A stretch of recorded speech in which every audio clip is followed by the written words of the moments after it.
안녕하세요. 번제품 강화 49강 진행하겠습니다.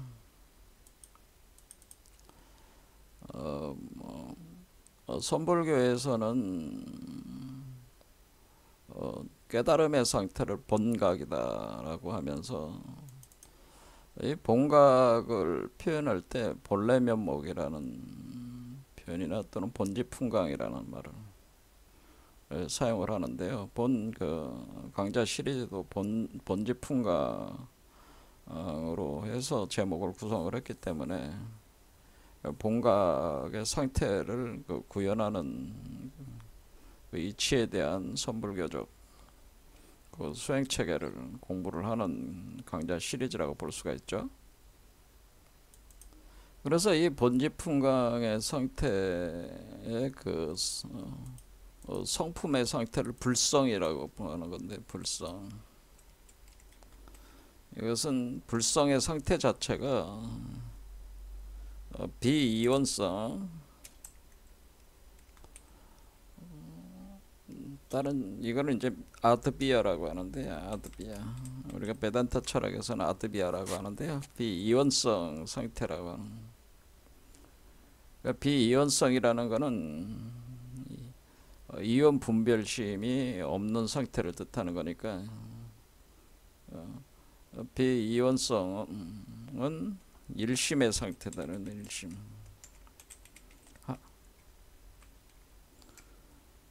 근데 요 자리는 지금 우리가 부처는 일심, 비이원성의 상태에 있는 것이 불성을 구현한 상태고, 우리가 중생이라고 하는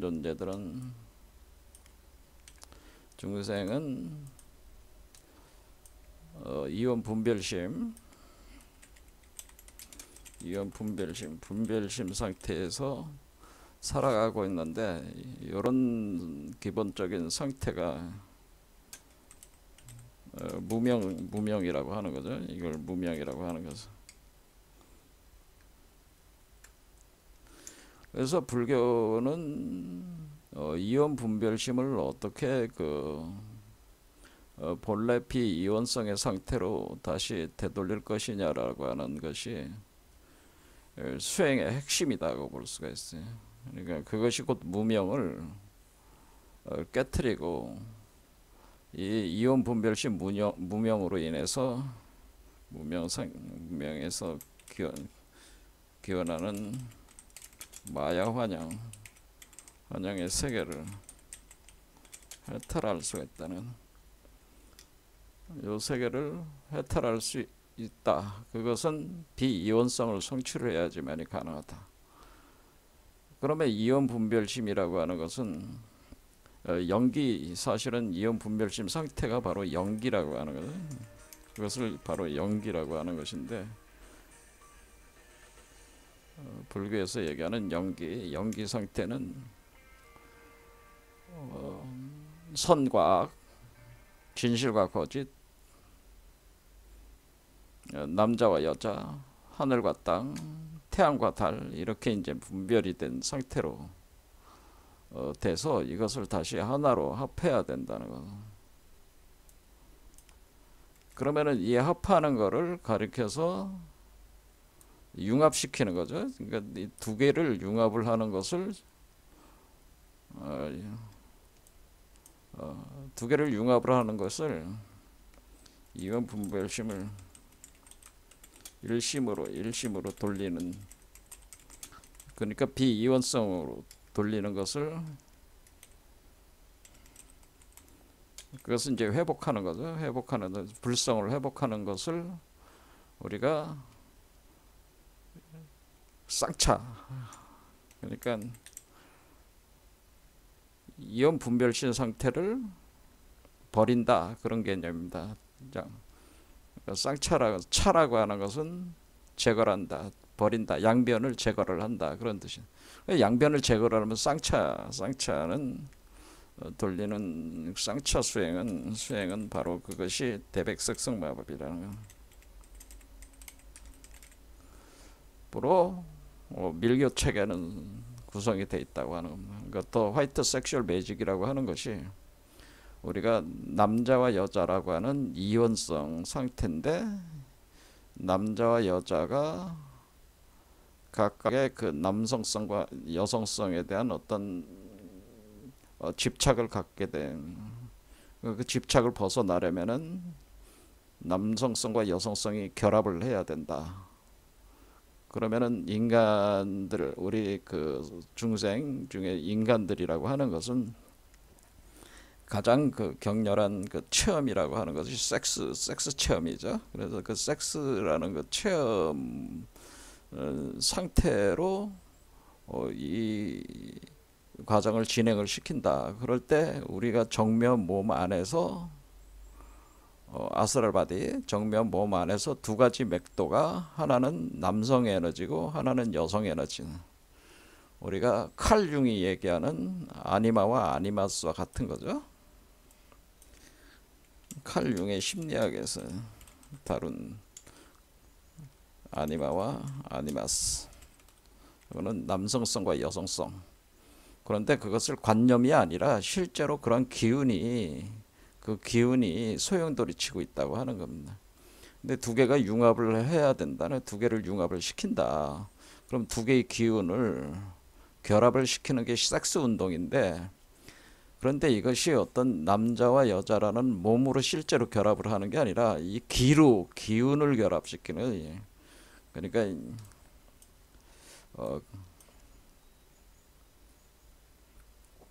기교 형불교라고 하는 겁니다. 기교 형불교. 그래서 기로 교접한다는 거예요. 형으로 교접하는 게 아니다. 그러니까 여러분 보고, 제가 남성분 보고 여자하고 섹스를 하십시오 이렇게 권하는 게 아니고요. 여러분 몸 안에 남성성과 여성성의 기가 다 있다는 거예요. 그게 그 맥도가 있어서 실제로 여러분 안에 감춰진 몸이 있는데, 그것이 정묘한 몸이 있는데, 그 안에 삼맥칠륜으로 존재하는 핑갈라 나디가 남성의 기운이 헤어리치면서 뱀처럼 올라오는 기운이고, 이다 나디가 여성적 기운으로 헤어리치면서 올라오는데, 두 뱀을 갖다가 결합을 시키는, 그거를 이제 그러니까 기운으로 결합시킨다. 그래서 기교 형불교라고 하는 겁니다. 그러니까 여러분들이 착각을 하시면 안 된다. 그러니까 우리가 기교라고 하는 것은 기로, 한자로 쓰면 기로 교접하는 것이지, 결합하는 것이지, 형, 그러니까 남자나 여자나 그 육체로, 그러니까 내가 남자면은 여자, 다른 여자를 만나서 뭐 이렇게 하는 게 아니다라는 거죠. 형, 그러니까 어떤 형태를 가지고 결합하는 게 아니다라는, 그 형상, 형태를 가지고 형상, 형태로 형불교, 형으로 결합하는 것이 아니다. 교접하는 것이 아니다. 그러니까 그래서 여러분 몸 안에 남성성과 여성성이라는 두 가지 기운이 헤어리치고 있는데, 두 개를 하나로 합해라. 그것이 바로 그 대백색 성마법이라고 하는 겁니다. 그러면은 여러분 자신이 그러한 대백색 성마법에 들어가면은 상태로 되면은 두 개가 이원성이라는 거를 합하는 거잖아요. 이렇게 합하는 거니까 이 섹스하는 거와 같은 거기 때문에 이때는 그 오르가즘, 우리가 섹스를 하게 되면은 오르가즘을 느끼잖아요. 그러니까 오르가즘이라는 그 극도의 환희심을 체험한다고 하는 겁니다. 그러니까 이 과정 자체가 어떤 조용하게 진행되는 과정이 아니고요. 물론 조용하긴 하는데, 극도의 환희심, 쾌락과 환희심을 동반하는,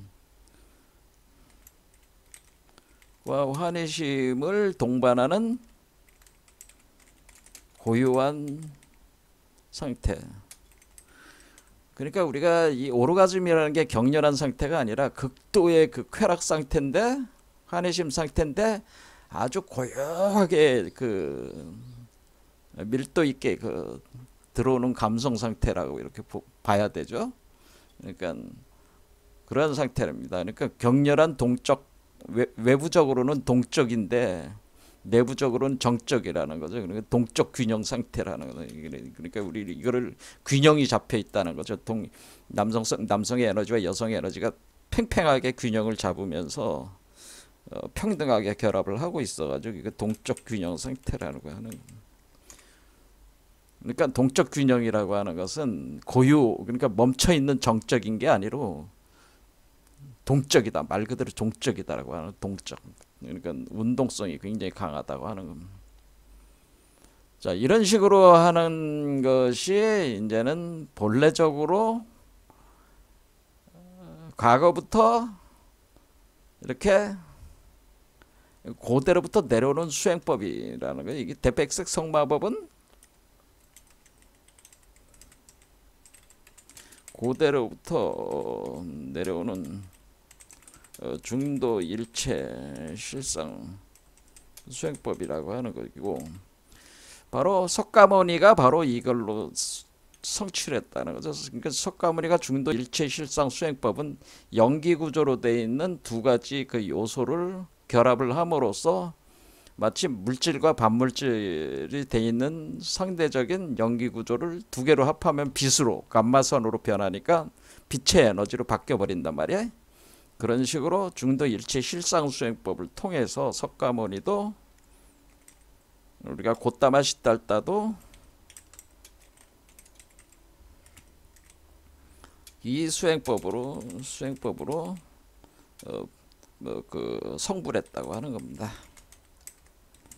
그래서 우리가 부처가, 그래서 뭐라고 표현하냐면 부처가 여자의 성기, 자궁 속에 있다, 이런 비유를 하는 거죠. 그러니까 우리가 결국에는 우리 안에서 남성성과 여성성이 결합을 하면은 두 개가 결합한 결과로 제3의 자식이 구성이 되고, 이것을 우리 몸에서 이 자식을 길러내는 우리가 여성의 역할을 하게 되기 때문에 우리 몸에서 정면 몸에서 탯줄이 올라오면서 심장 차크에서 올라오면서 그 신태영화라고 하는 그런 어린아이와 같은 태아와 같은 그 부처가 이렇게 형성돼 나온다고 하는 거예요.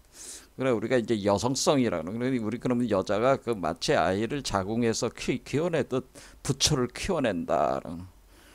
그러니까 여자가 임신해서 아이를 자궁에서 기르듯 부처를 길러낸다. 양열애, 뭐 이렇게 기를 양자서 열애를 길러낸다, 뭐 이렇게 되는 겁니다. 그래서 이 길러냄의 작용이 있다고 하는 거죠. 그리고 이 여성성이라고 하는 게 굉장히 중요한 것이다라고 하는 겁니다. 그래서 오늘날 왜 여성의 시대라고 이렇게 얘기를 하는 거냐면은 인류가 지금 진화 단계에 와 있는데 인류가 지금 부처로 진화를 하는 단계에 와 있다. 그럼 부처를 진화를 하려면은 그 중생이라고 하는 것이 여자의 역할을 하는 것이다. 자기 안에서의 그 불성을 육화를 해낼 때 그것을 길러내는, 자궁에서 임신해서 길러내는 것과 같은 그러한 메커니즘을 몸에서 가동을 시켜야 되니까 외양의 모습이 남성이라도 여성과 같이 그와 같은 일을 해야 되는 거예요. 그러니까 그 여성성이라고 하는 것이 사실은 지금 시대도 그렇지만은 점차적으로 이 여성성이야말로 그 우리 이 지구 이 시대를 좀 더 높은 차원으로 성숙시킬 수 있는 그 핵심적인 그 성별로 볼 때 여성성이 바로 그런 역할을 담당을 하게 된다라고 하는 겁니다. 자, 그래서 우리가 대백색 성마법의 가장 오래된 그 모델, 대백색 성마법의 그 원형 중 하나인 오시리스 J를 우리가 이집트의 오시리스 J 구조를 공부를 같이 해보면은 이게 원래 석가모니가 뭐 이렇게 개발한 수행법이 아니고 이게 원래 고대로부터 내려온 수행법이었구나라고 하는 거를 이해하실 수가 있다고 하는 거예요. 그리고 이러한 오시리스 제이 수행법은 그 거의 모든 종교가 공통으로 가지고 있는, 모든 종교의 사실 모든 종교에 공통적으로 내재되어 있는 말 그대로 원형 자체다라고 하는 겁니다. 수행의 원형 자체다라고 합니다. 수행의. 그래서 우리가 이걸 연구를 해야 된다. 그러니까 우리가 참선이라고 하는 것을 이렇게 정확하게 이해를 해야 된다고 하는 겁니다. 자, 그러니까 참선이라고 하는 것은 정적으로 고요한 상태. 제가 누차 얘기하지만 뭐 산에 들어가서 절 속에 들어가서 뭐 고요하게 앉아 있는 게 아니고, 물론 외양의 모습은 그렇게 고요하게 토굴 속에 들어가서 고요하게 있을 수 있지만은 자기 몸속 안에는 정면 몸 시스템에서는 이 기맥, 양대 기맥이 마치 섹스를 하듯이 섹스를 하게 되고 오르가즘을 실제로 느끼면서 그것이 극도의 환희와 쾌락을 동반하는 동적 균형 상태에서 일심으로 돌아가는 작용을 하고 있다라고, 그것이 수행을 하는 것이다라고 하는 거죠. 그렇게 되면은 우리가 이 남성이나 여성이나 서로 간에 품는 것이 우리가 가장 또 문제가 되는 게, 이 무명의 원인을 우리가 어떤 이원성 중에 어떤 특정한 대상에 대해서 어떤 선택을 하고 그 선택한 것에 대한 집착, 애집을 가질 때에 바로 무명에 빠져가지고 마야 환영 세계 속에서 우리가 갇혀진다고 할 때에, 우리는 이 애집이라고 하는 것을 굉장히 부정적으로 우리는 생각을 했지만은, 사실은 그 애집이야말로 사실 뒤집어 놓고 보면은 인간을 부처로 만들 수 있는 핵심적인 그 감성적인 요소다라고 하는 겁니다. 그러니까 우리가 중생이라고 하는 것이 중생을 통해서만이 부처가 나오는 것이지, 중생이 그 매개가 되지 않고서는, 숙주가 되지 않고서는, 엄마 역할이 중생이 엄마 역할을 하지 않고서는 부처가 나올 수가 없다.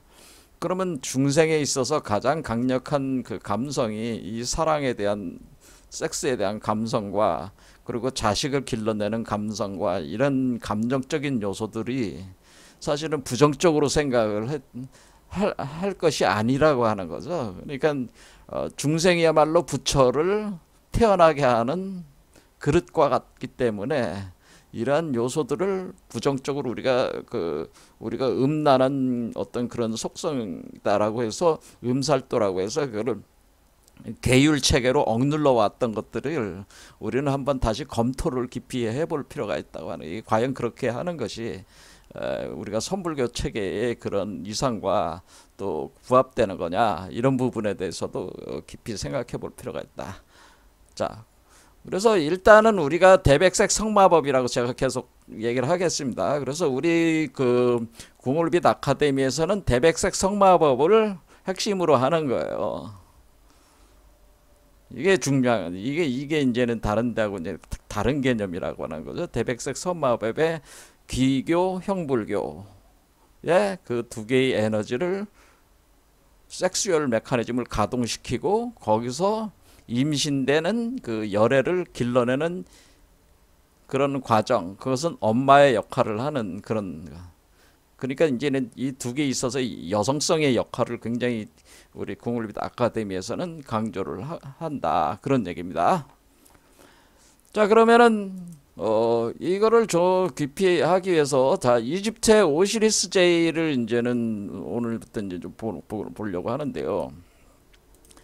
자, 그러면은 여기서 그 좀 더 이제는 그 선불교하고 이제 비교를 해서 좀 더 흥미를 돋구기 위해서 이제 선불교의 또 화두를 하나 가지고 왔습니다. 먼저 번에는 그 회선사가 한 그 삼산에 대한 화두를 가져왔는데, 여러분들이 잘 모르는 화두였죠. 그러니까 삼산에 오기 전에 이미 삼산 속에 자기가 있었고, 삼산에 도착해 보니까 이미 그 자기가 삼산이 자기가 삼산 속에 있고, 삼산이 원래부터 자기가 삼산 속에 있었다고 하는 거를, 그것을 이제 표현을 할 때 그거로 이제 화두로 썼는데, 여러분들이 제대로 이해가 됐는지 모르겠습니다. 자, 그러면은 우리가 그 화두를 하나 보겠습니다. 부모 미생전 본래 면목이라는 화두가 있습니다. 아주 유명한 화두인데요. 불교에서는, 선불교에서는 부모에서 태어나기 전의 모습, 여러분들이 부모로부터 태어나지 않았습니까? 그 부모로부터 태어나기 전에 여러분의 본래의 모습이 있어요. 그것이 본래 참모습이라고 하는 겁니다. 그러니까 이 말은 여기서 이제 표현하기를 분별 의식이 생기기 이전의 근원, 본질. 그러니까 여러분들이 태어나기 전에 뭐가 있다는 거예요?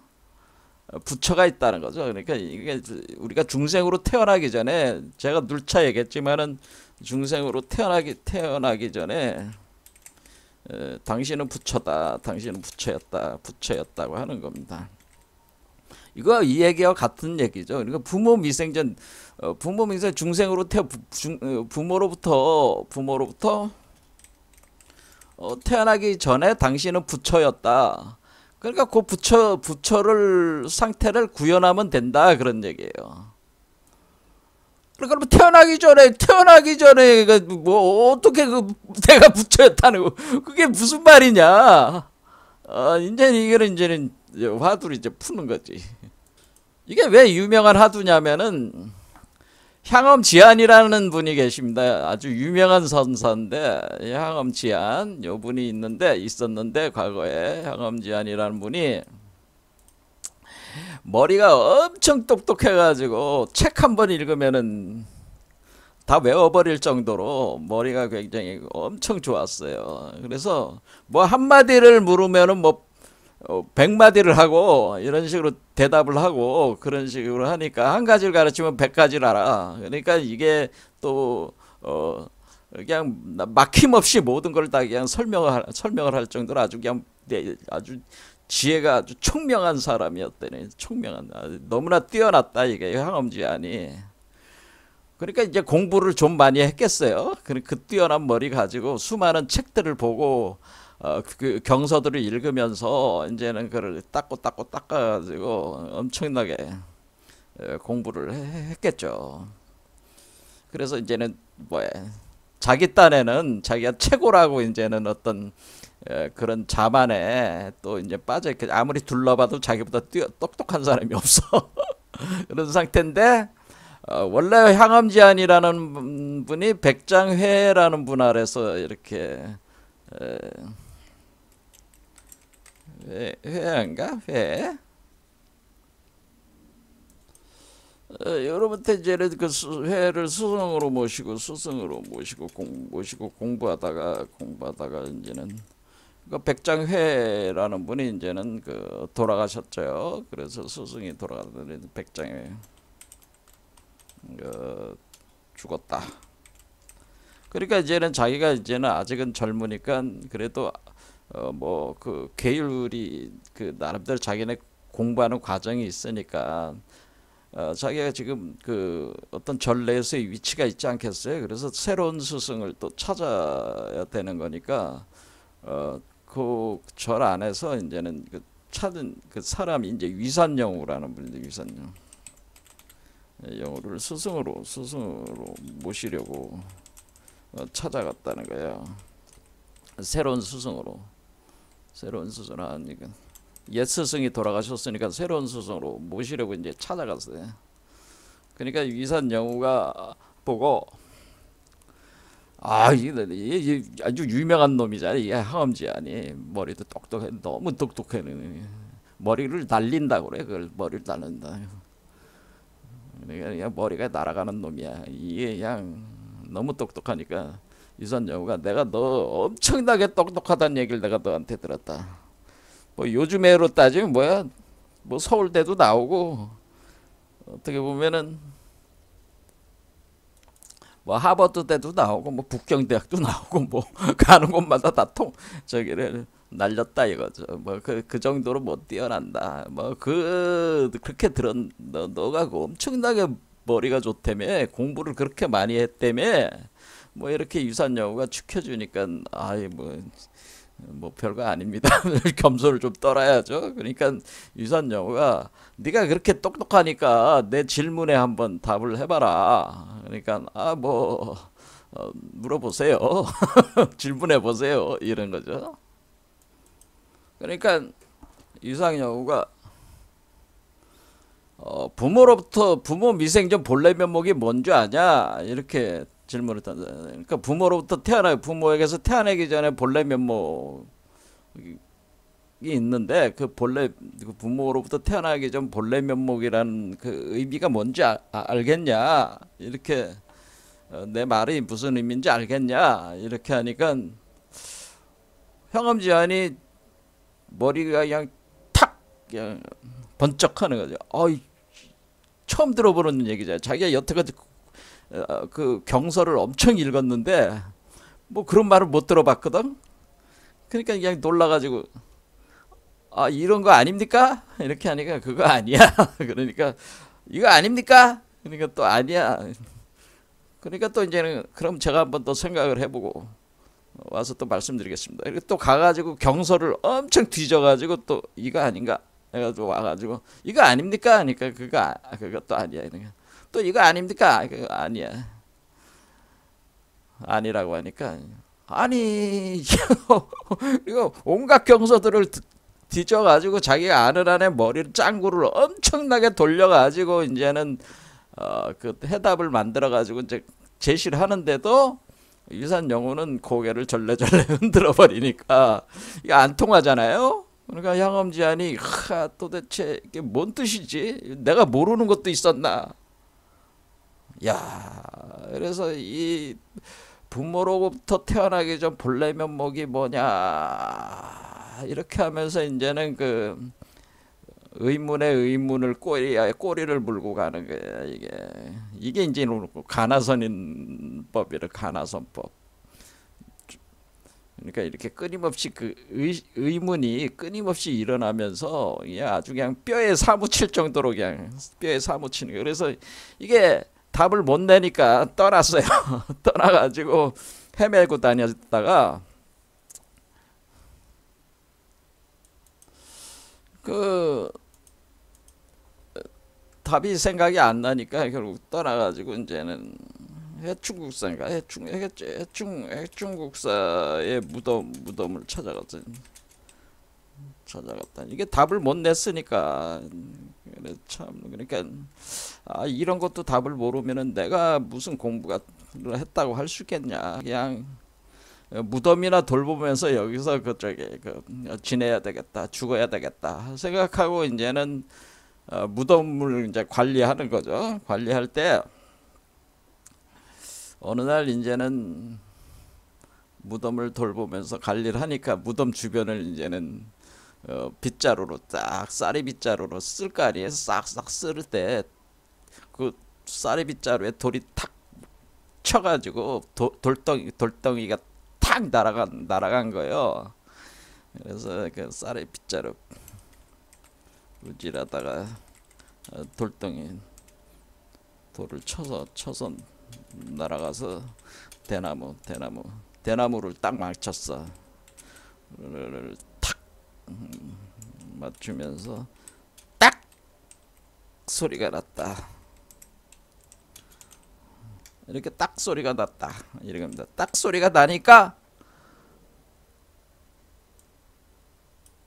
왜냐면 이렇게 빗자루질하면서 야 부모 미생전 본래 면목이 뭐냐 하면서 이렇게 생각하면서 탁 빗자루질을 했는데 무심코 빗자루질을 계속하는 거죠. 했는데 돌덩이가 탁 날아가지고 대나무에 딱 맞아가지고 딱 소리가 나니까 번쩍 하는 거예요.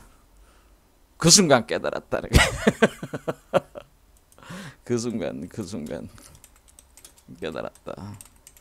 딱 소리 나는 그 순간 딱 깨달았다 이겁니다. 이제 관화선법이 이런 거라는 거죠. 그러니까 수년 동안을 이렇게 이제는 오로지 하나의 이거를 파악하기 위해서 한 마리 질문을 던진 거 아니에요. 그러니까 질문을 이거 답을 내야 되니까 이것에 대해서 의문의 의문을 사무치는 거지 그냥. 그러니까 정 아니 저게 했으면은 그 절을 떠나가지고 그냥 무덤이나 돌보러 갔겠습니까? 그러니까 자기 한계를 느끼고 이렇게 한 건데, 그렇게 하면서도 끝없이 이제는 생각을 해본 거죠. 그래서 대나무를 맞추면서 딱 소리가 나는 순간 깨달았다 이겁니다. 자, 여러분은 뭘 깨달았을까요? 여러분의 낙천은 어딥니까? 또 묻습니다 제가. 자, 부모미생존 본래면목, 이게 무슨 얘기일까요? 이런 겁니다. 또 하나 이게 이제 연결이 돼 있는 건 뭐냐면은 이제 제가 내는 겁니다. 대사 1번 저루소생 이거 한번 했습니다. 그 대사 1번 저루소생, 크게 한번 죽어야지 다시 새롭게 태어난다. 이거와 또 이게 같이 보면은 이해가 될 수도 있겠습니다. 크게 한번 죽어야지 다시 새롭게 태어난다는 게. 자, 이거를 이해를 하면은 부모미생존 본래면목을 이해하면은 대사 1번 저루소생은 자연스럽게 이해가 되고, 대사 1번 저루소생 이해하는 사람은 부모미생존 본래면목을 바로 이해를 할 수가 있습니다. 부모로부터 중생이 태어나기 전에 당신은 부처였다 제가 얘기를 했습니다. 이 얘기와 같은 얘기입니다.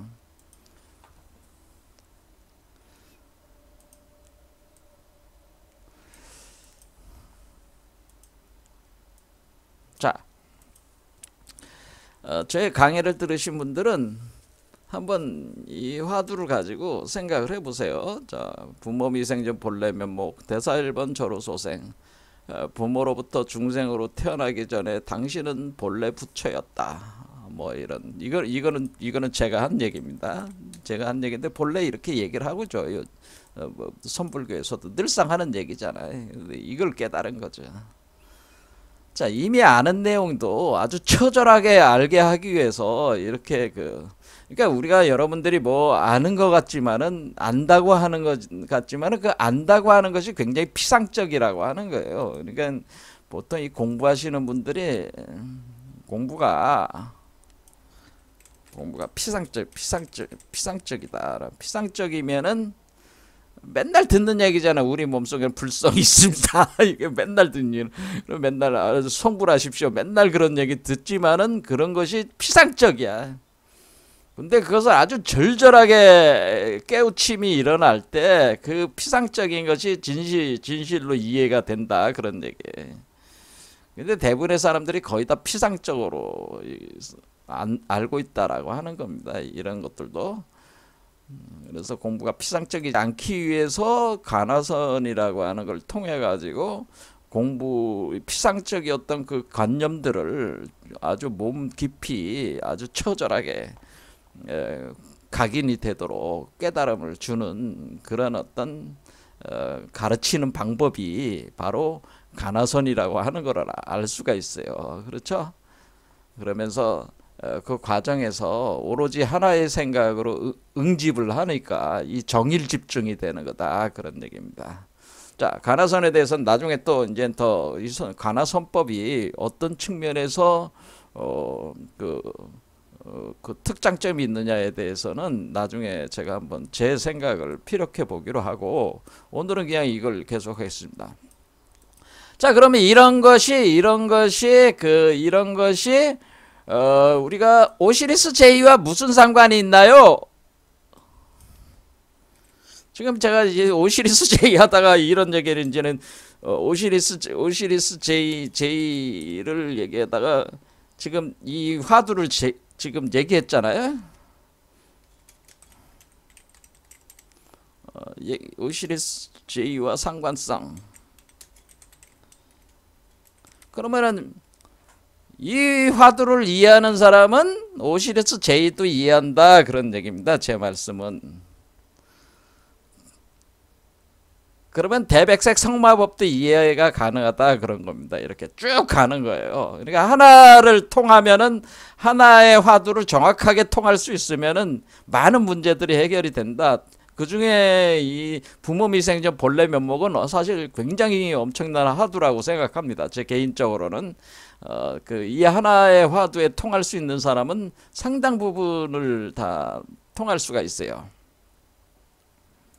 자, 그럼 오시리스 제이에 대해서 얘기를 하겠습니다. 요즘에 하도 뭐 요즘이 아니라 얼마 전에까지도 뭐 포톤벨트 뭐 그런 걸로 막 사람들이 뭐 영성을 추구한다는 사람들이 이제 그런 거에 관심을 많이 갖는 신기한 거.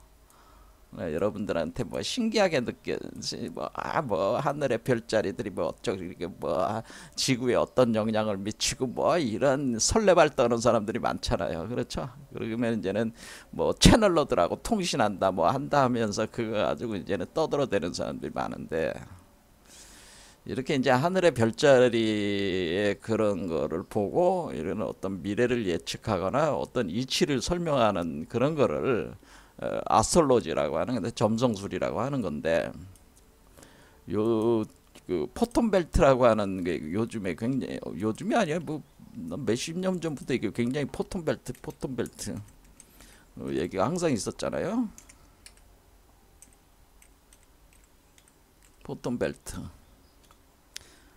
포톤벨트라는 거는 뭐냐면 광자대라는 뜻이에요. 광자대. 그러니까 포톤이라는 게 뭐냐면은 빛이 파장인데, 빛이 또한 입자기도 하기 때문에 빛을 구성하는 기본적인 입자들을 포톤이라고 하는 겁니다. 그 빛을 구성하는 기본 입자들이 그 구성하는 어떤 그 벨트와 같이 구성되어 있는 것이 광자대라고 하는 건데요. 이 포톤벨트가 그 포톤벨트의 작용이 일어나 가지고 그것이 지구를 이제는 통과한다는 거예요. 포톤벨트가. 그러면 이제 인류가 뭐예요? 그 상승하게 된다. 광자대의 작용으로. 그 시기다 뭐 그렇게 해가지고 막 떠들썩했잖아요. 인류가 상승한다, 영적으로 상승한다. 그런데 그 포톤벨트가 어딨냐면은, 여기 이제 포톤벨트 그림을 그려놓은 거예요.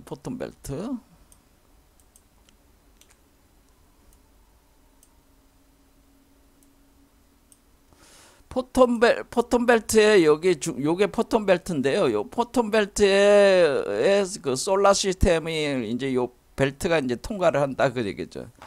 근데 이 포톤벨트가 말 그대로 동그란 이 도너츠 같이 생긴 벨트인데, 여기 이 중심에 알시오네라고 하는 별이, 요게 태양이라고 하는 거죠. 우리 은하계의 중심이다 뭐 그런 얘기를 하는데, 그거는 실제적으로 과학적인 얘기는 아니죠. 그건 점성술적인 얘기예요. 점성술과 과학은 구분이 돼야 되겠죠. 점성술적으로 이 알시오네라고 하는 것이 이 포톤벨트의 중심이다라고 하는 겁니다. 근데 알시오네, 뭐 마야, 메로페, 아틀라스, 엘렉트라, 타이게타, 코엘 뭐 이런 7개의 별이 있는데, 이 별을 가리켜서 우리가 플레이아데스, 요 별 7개의 별을 플레이아데스 7공주라고 합니다. 7거. 그러니까 우리 동양으로 보면 묘성이라고 제가 얘기했습니다. 그래서 이 포톤벨트라는 게 아주 그냥 떠들썩하게 또 그랬어요. 그런데 요게 이제는 그 서양 사람들 이런 점성술적인 거에 대해서 이렇게 이제 관심들을 이렇게 갖게 되는데, 물론 동양도 그렇지만은 이 사람들 나름대로 그 별자리 체계가 있단 말이에요. 그때 지난 시간에 제가 말씀을 드렸을 때, 여기가 이제는 그 우리가 그 피라미드라고 하는 것이, 여기 오시리스의 벨트 요 세 개의 점이 세 개의 피라미드와 대응되는 것이다. 그래서 오시리스, 요 앞에 시리우스 별이라고 있는데, 요 시리우스 별은 우주에서 가장 밝은 별이라고 얘기했습니다. 시리우스를 왜 중요하게 봤냐면은, 이집트에서 나일강이 범람을 시작할 때 시리우스가 별이 뜨기 시작해요. 날강변에 그러니까 시리우스가 뜨면 나일강의 홍수가 시작된다고 하는 겁니다. 그리고 그것이 지면은 그 70 며칠 동안 뭐 그렇게 계속 뜨게 되는 거죠. 그 나일강 위로. 그러면 그 기간 동안 홍수가 시작되는 시작 홍수 기간이라 홍수. 시리우스별이 그 나일강 위로 떠 있는 동안 나일강의 홍수 기간이에요. 그게. 그러니까 이게 굉장히 중요하죠. 저기 이집트에서는 그래서 이걸 이시스의 별이라고 했는데, 요 시리우스 별이 큰 계자리라고 그랬죠. 우리 동양 별자리는 천랑성이라고 그래서 늑대를 의미하는데, 근데 요 이시스 다음에 오시리스가 있는데, 오시리스의 세 개의 별이 피라미드를 구성을 하는 거, 건축학적으로 그렇게 돼 있다. 그래가지고 지난 시간에 이렇게 이게 이제는 그리스 시대에 와가지고는 그 오시리스가 오리온 별자리로 됐다고 그랬잖아요. 그럴 때 이렇게 피라미드가 세 개가 이 오리온 벨트의 세 점이에요. 여러분들이 뭐 이거 영화 보면 프로메테우스 같은데 보면은 뭐 외계인들이 와가지고 외계인들이 인류를 창조를 뭐 이게 유명한 게 왜 그러게 인류를 창조한 외계인들이 사는 말한마디로 외계인들이 이 지역에서 살고 있다는 거죠. 이 지역. 그러니까 이 시리우스, 오시리스, 그다음에 그 시리우스, 그 오리온 별자리, 그다음 플레이아데스 이런 쪽에 우리 지구에서 보면 그런 그쪽 별자리에서 외계인들이 존재를 하고. 이들이 바로 인간들을 창조를 했다. 인류를 창조해서 우리가 뭐 수메르 신화에서는 그 인간을 노예로 부렸다. 뭐 인간을 창조해 가지고. 근데 수메르 신화가 그런 내용이다. 뭐 그런 식으로 해 가지고 그냥 뭐 외계인 문명론이라고 이게 이제 유명했잖아요. 이 외계인.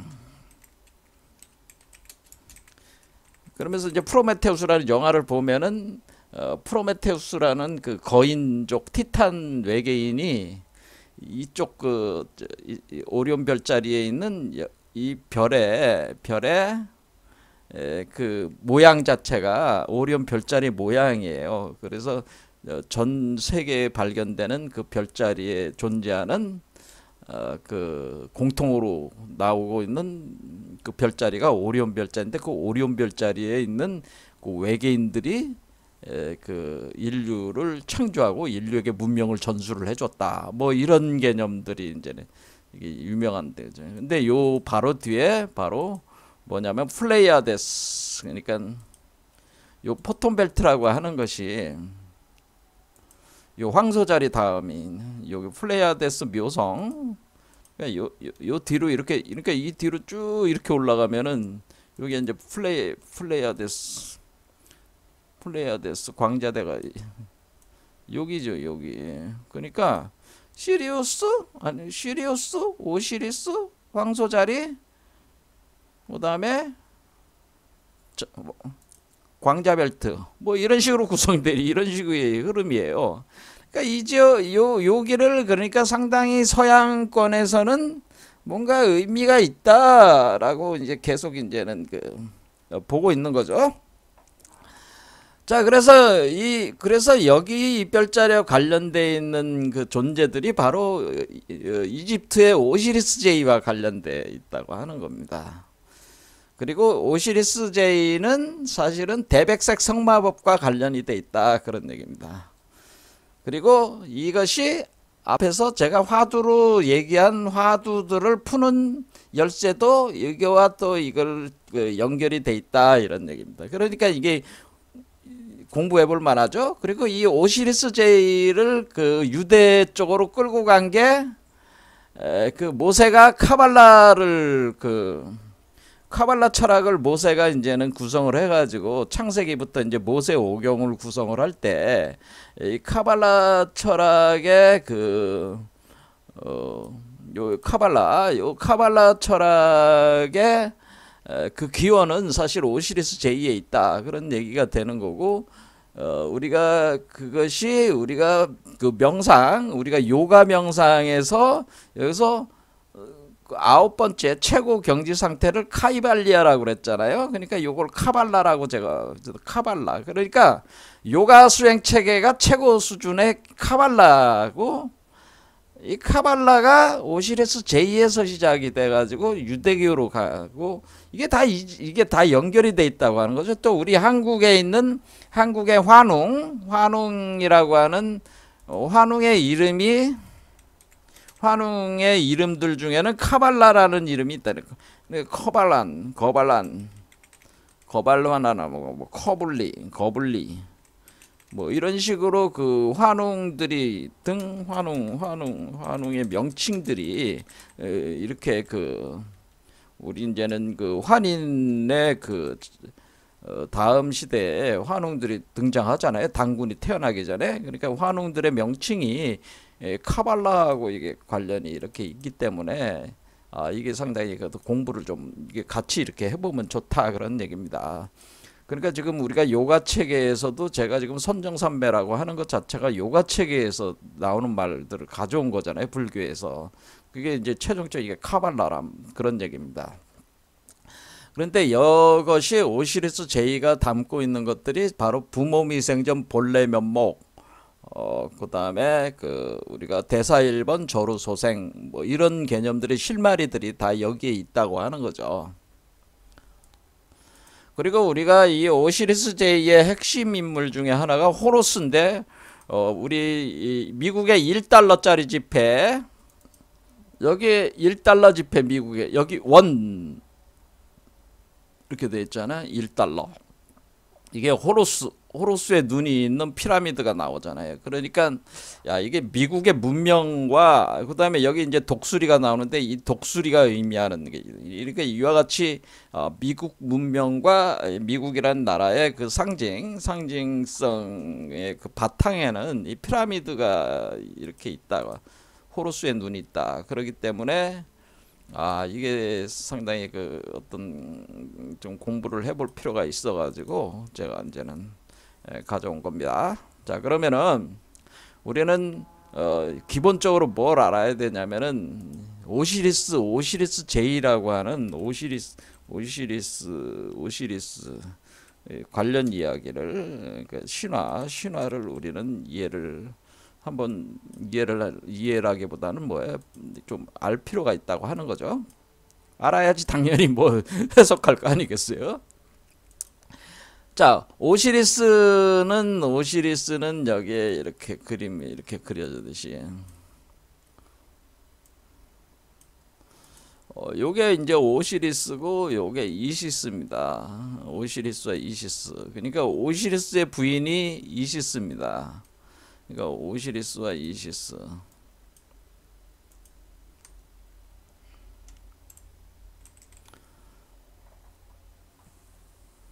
그래서 그 오시리스와 이시스가, 오시리스가 이집트의 그때는 이제 신들이 지배한 거니까 이집트의 왕이다 이런 얘기입니다. 그러면 오시리스가 신으로서 이집트 왕이었는데, 오시리스가 자기 그 동생이 세트라고 있는데, 그 세트의 그 부인이 네프티스라고 하는 있었어요. 그런데 그 이시스와 네프티스는 친자매지간이에요. 친자매. 그러니까 근데 오시리스와 세트도 사실 이게 다 가족입니다. 그러니까 오시리스가 제일 큰 형이고, 세트가 이제는 그 다음 이렇게 되는 그런 어떤 가족, 6명의 가족인데 그 중에서 이제 4명과 관련된 거예요. 그래서 이게 이제 오시리스가 네프티스 사이에서 정을 통해 가지고 그 자식을 낳았는데 그게 이제 아누비스라는 게.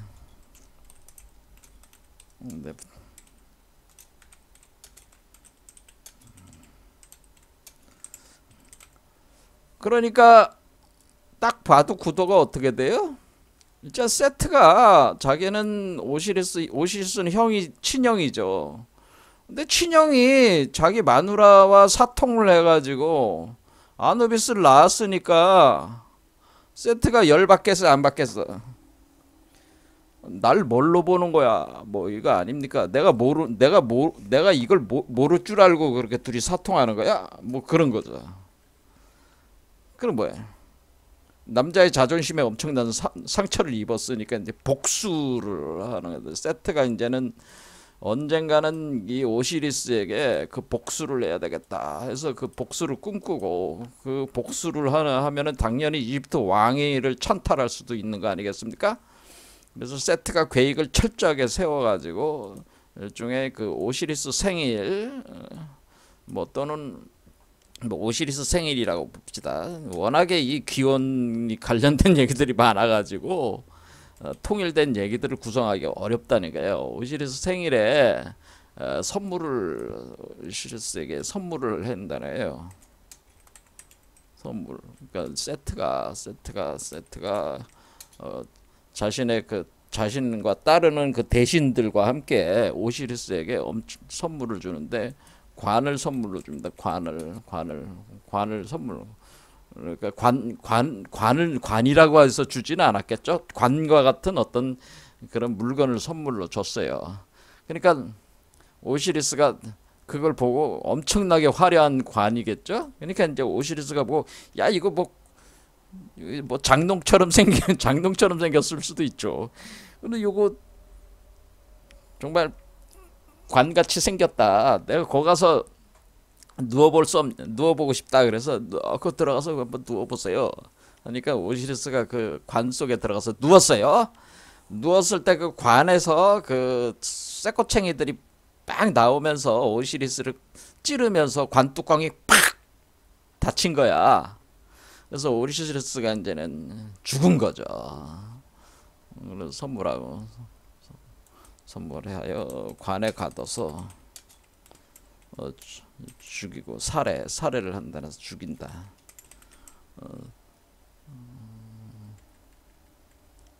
그래서 이제 세트가 이집트 왕위를 찬탈을 하면서 이제 자기 개인적 복수도 하는 거죠.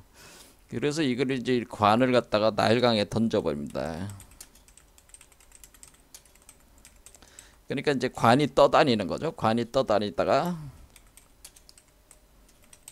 나무 뿌리에 걸려가지고 이게, 그러니까 나일강에 뿌리를 낸 그 뿌리 걸려서 나무 속으로 뿌리가 이렇게 끌어올려가지고 나무 속으로 관이 들어간다네. 그러니까 이제는 이시스가 자기 남편이 엄청 사랑했거든. 이시스가. 그러니까 이시스가 남편이 그렇게 됐으니까 이제는 세트가 권력을 잡고 있으니까, 근데 어쨌든 남편을 갖다가 다시 부활시키기 위해서, 부활시키려면은 그 이시스가 그 이 관을 찾아야 될 거 아니에요. 그래서 관을 찾으러 다니다가 관이 있는 위치를 알았어요. 그걸 알게 돼가지고 그 지역에 가서 이제는 뭐 거기서 이제 여러 가지 또 이야기들이 있습니다. 그것까지 하면 너무 얘기들이 많아지니까 뭐 안 하겠습니다. 그럼 거기서 이시스가 그 관을 확보를 했어요. 확보해서 열어서 매가 돼서 그 시체 위를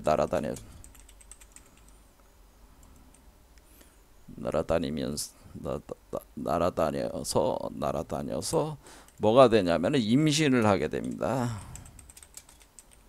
그러니까 이 오시리스와 사이에 임신을 하는, 그러니까 오시리스가 죽긴 죽었지만은 그 정액 같은 것이 아직도 남아 있어 가지고 그 정을 흡수를 해 가지고 임신을 하게 되는 거죠. 임신을 하게 돼 가지고 어떻게 하게 되냐면은 이제는 그 이시스가 오시리스를 부활시키기 위해서 이제는 백방으로 뛰어나는 거죠. 밖으로 이제는 수많은 신들을 찾아다니면서 오시리스를 부활시켜 달라고 그렇게 이제는 요청. 이시스 자체도 워낙 그 마법력이 강했지만은 자기 마법력에는 한계가 있기 때문에 그 부활을 위해서 밖으로 이제는 어, 신들을 찾아다니면 이제는 청원하는 거죠. 청원했다. 뭐 이렇게 되는데. 그런데 이거를 이제는 세트가 알아서 발견하게 됩니다. 오시리스를 숨겨놓은 장소를 오시리스 시체를 숨겨놓은 장소를 발견을 하게 됩니다. 그런데 그 시체가 있으면은 부활할 수가 있기 때문에 그 오시리스가 그 부활을 시키는 걸 막기 위해서 세트가 오시리스 육체를 14조각으로 잘라서 이집트 전역에 뿌려. 이거 막 확 뿌려버렸지. 그러니까 이시스가 와서 자기 남편이 온몸이 다 조각조각 나가가지고 저기 됐잖아요. 그런데 자기가 세트와 싸워서 이길 수는 없으니까. 그러니까 이제는 오시리스 그 신체 조각들을 모았다라는 거죠. 그죠? 이시스가.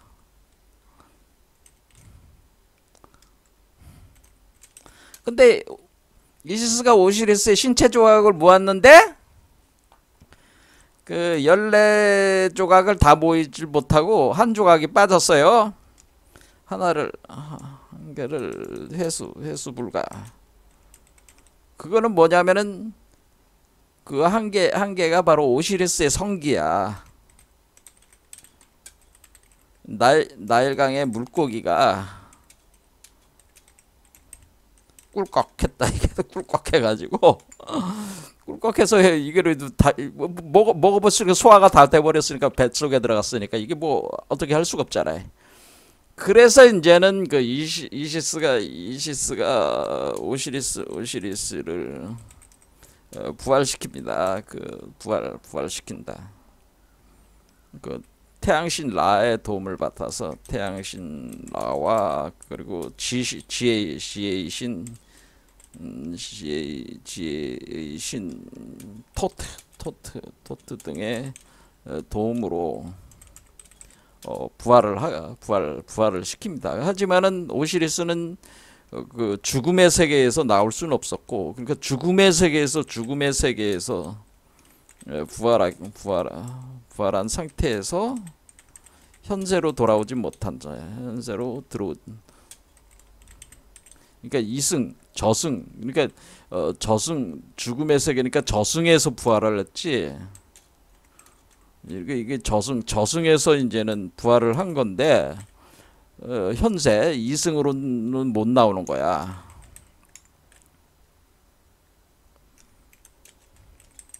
자, 이렇게 됐습니다. 그래가지고 그 오시리스가 명계의 왕이 되었다. 그럽니다. 왕이 되었다. 난. 그 다음에 우리가 그 여기서 이제는 그 이시스가 임신을 했잖아요. 임신한 이시스는 아들 호루스를 낳고 몰래 토트 손에 몰래 키운다는 거든. 뭐 이런 얘기입니다. 그러면은 여기서 호루스가 세트를 물리치고 왕권을 다시 회복시킨다. 자기가 이제는 넘겨받게 되는 거죠. 자, 이렇게 해가지고 이런 과정에서 이제는 호루스의 왼쪽 눈이 파괴가 돼서 다시 그 만든 눈이 이 호루스의 눈이라고 하는 겁니다.